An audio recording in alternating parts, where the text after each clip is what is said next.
پیٹ پر پتھر باندھے، کیا یہ محاورتاً ہے یا عملاً پیٹ پر پتھر باندھے گئے؟ ایک بات بڑی اچھی طرح یاد رکھیے کہ ایک محاورہ، زبان، انداز فکر اس وقت بدل جاتا ہے جب ہم حضور کی بات کرتے ہیں۔ اگر یہی معاملہ ہم محاورتاً کہیں گے کہ پیٹ پہ پتھر باندھنا، تو یہ محاورتاً سمجھا جائے گا، مگر رسول اللہ صلی اللہ علیہ وسلم کی جب بات ہوگی تو یہ حقیقتاً بات تھی کہ خندق میں اتنی زیادہ گرسنگی تھی،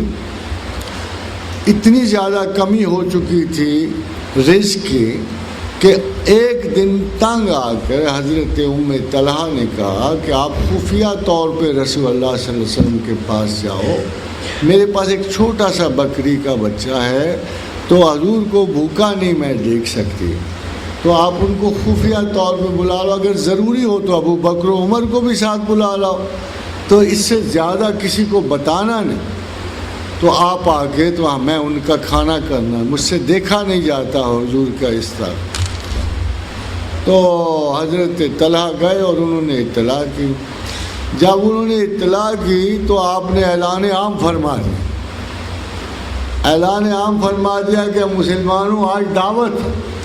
تو میرا خیال ہے اتنی دیر کے بھوکے ہوئے لوگ جو تھے ان کو تو دعوت کا لفظ سن کے بے پناہ خوشی ہوئی، تو مجمع سارے کے سارے چل پڑے، وہ ہوں گے کوئی 300-400 کے قریب لوگ۔ تو پھر حضور آئے اور پھر آٹا لایا گیا تھوڑا، وہ 2-4 بندوں کے لیے تھا، اور پھر آپ نے ان سے کہا کہ ڈھکن نہ اٹھانا اور ڈالتی جانا جو کچھ بھی تم نے بتایا، پھر آٹے کو دعا دی اور برکت دی، تو 400 لوگوں نے وہاں کھانا کھایا، اور پھر بھی وہ برتن ویسے کے ویسے بھرے رہے۔ بہرحال دیکھو خاتون حضرات، پیغمبر کے ہونے سے کچھ نہ کچھ تو فائدہ ہوتا ہی نا، اور پھر رسول اللہ کے ہونے سے تو زمین و آسمان کو فائدہ تھا، تو پھر اصحاب کو نہ ہوتا تو کیسے لوگ ہوتے۔ تو جب خندق، مگر اس کے ساتھ ساتھ ایک پیٹرن دیا جا رہا تھا، یہ نہیں کہ رسول اللہ کھا نہیں سکتے تھے، کون سا مسلمان تھا جو گوارا کرتا کہ ہمارا رسول بھوکا رہتا، مگر رسول اللہ کو اپنی پیغمبری کے عوض کھانا پسند نہیں تھا۔ پیغمبر وہ ہے جس کی بلا ساری امت کی بلا سے زیادہ ہوتی ہے، اور یہی بات حضور ثابت کرنا چاہتے کہ اے لوگوں، اگر تم نے مجھ پہ یقین صبر و اعتماد کرنا ہے تو میں تم سے زیادہ بڑھ کے بوجھ اٹھاؤں، اور وہ اٹھاتے تھے۔